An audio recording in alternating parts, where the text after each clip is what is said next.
Have you ever wondered why we, Homo sapiens, are the only human species that survived to this day?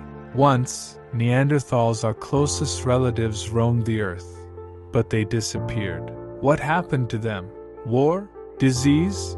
Or something else? Let's find out. Neanderthals, Homo neanderthalensis, appeared about 400,000 years ago and lived in Europe and Western Asia. They evolved from earlier species like Homo heidelbergensis.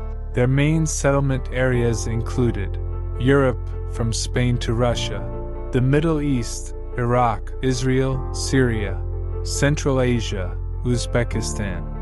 Neanderthals primarily lived in caves but also built primitive shelters. Their population remained small at most, a few tens of thousands at any given time.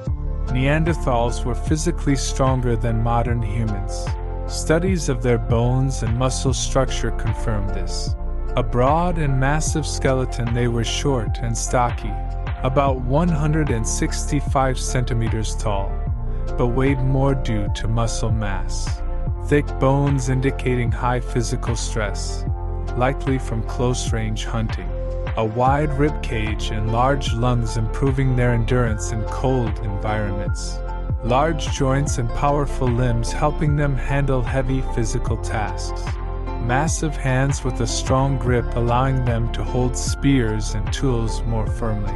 Neanderthals were better adapted to cold climates. Their stocky bodies with shorter limbs reduced heat loss, a biological principle known as Allen's rule. They used stone tools, fire, and even created decorations. Tools. Neanderthals mastered the so-called Mysterian culture, about 160,000–40,000 years ago. Their tools included stone knives and scrapers for processing animal hides, pointed spears for hunting, and bone and wooden tools. Fire. They knew how to start and maintain fire. Evidence of campfires found in caves suggests they used fire for cooking, staying warm in winter, and protection from predators. Ornaments and symbolism. It was once believed that only Homo sapiens made jewelry, but discoveries show that Neanderthals also had a sense of aesthetics. Painted shells and bones were used as pendants. Ochre, a mineral, was used as body paint, and eagle claws with markings might have been amulets or parts of necklaces. This suggests abstract thinking and possibly elements of culture. Neanderthals had larger brains than modern humans, but their brains functioned differently. The average brain volume of Neanderthals was about 1,500–1,600 centimeters, even larger than that of modern humans, around 1,350 centimeters. Although their brains were bigger, certain areas were more developed for vision and body control, while regions linked to social interaction and abstract thought were smaller. As a result, they likely lived in smaller, less cohesive groups than Homo sapiens. Their communication may have been more primitive, though they probably had some form of speech.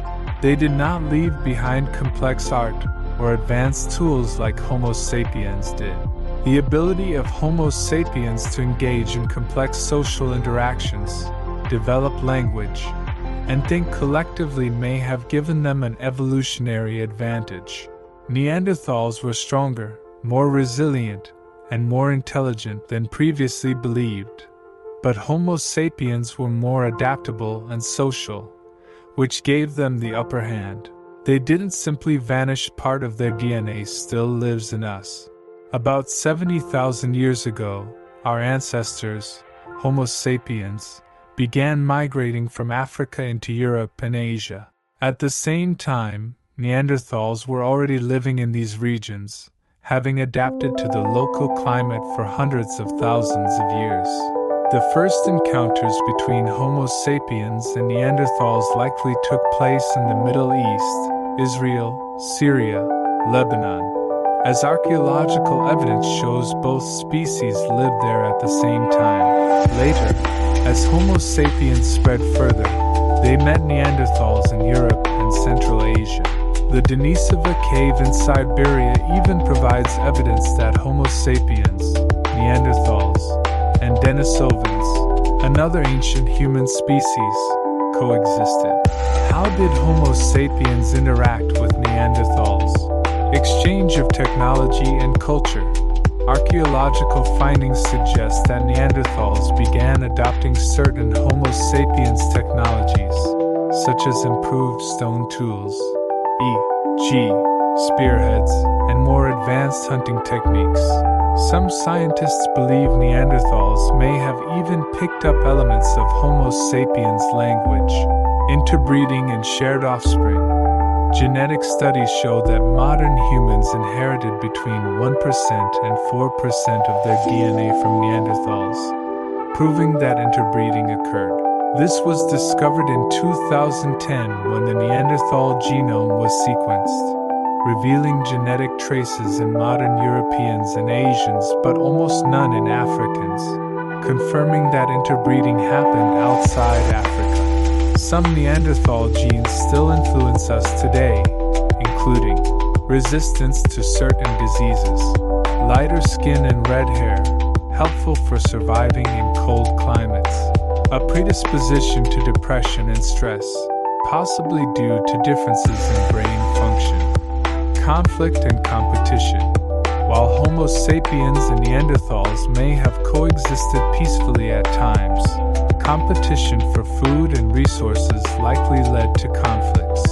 Homo sapiens may have gradually displaced Neanderthals from their traditional territories, outcompete them in hunting, and survived better due to superior strategies.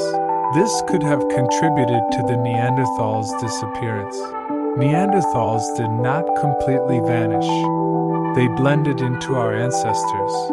If you have European or Asian heritage, you likely carry traces of Neanderthal DNA. Why did Neanderthals disappear? There wasn't a single reason, multiple factors played a role. Competition with Homo sapiens. Homo sapiens had advantages in abstract thinking, toolmaking, and communication. They lived in larger groups and had stronger social networks, which helped them survive. Diseases. When Homo sapiens arrived in Europe and Asia, they might have brought diseases that Neanderthals had no immunity against.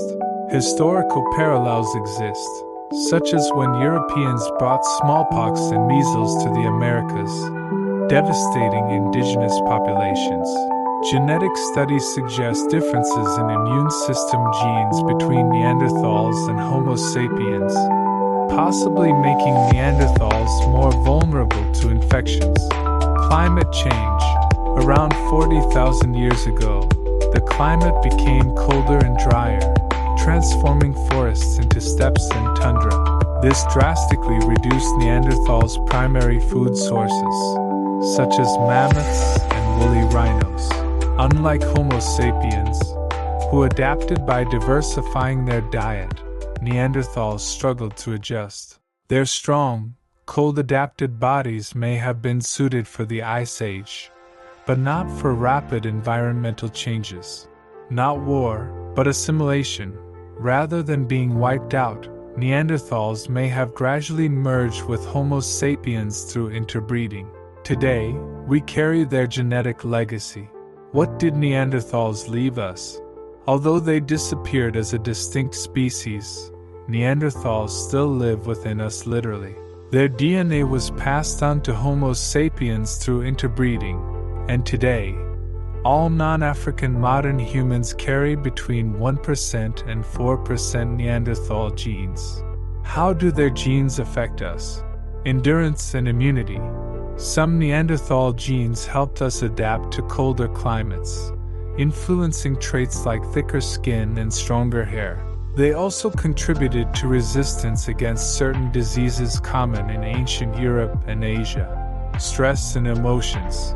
Scientists have found that some Neanderthal genes affect how we respond to stress. Their harsh way of life may have required heightened sensitivity to danger, but in modern humans, this can sometimes result in increased anxiety, or a predisposition to depression, allergies, and inflammation. Neanderthal genes are linked to a more active immune system, which helped them survive infections. However, in modern humans, this can lead to allergies and autoimmune diseases. Neanderthals disappeared, but in some ways, they still live on in us. Who knows if history had unfolded differently? Perhaps they would have been the ones to rule the world.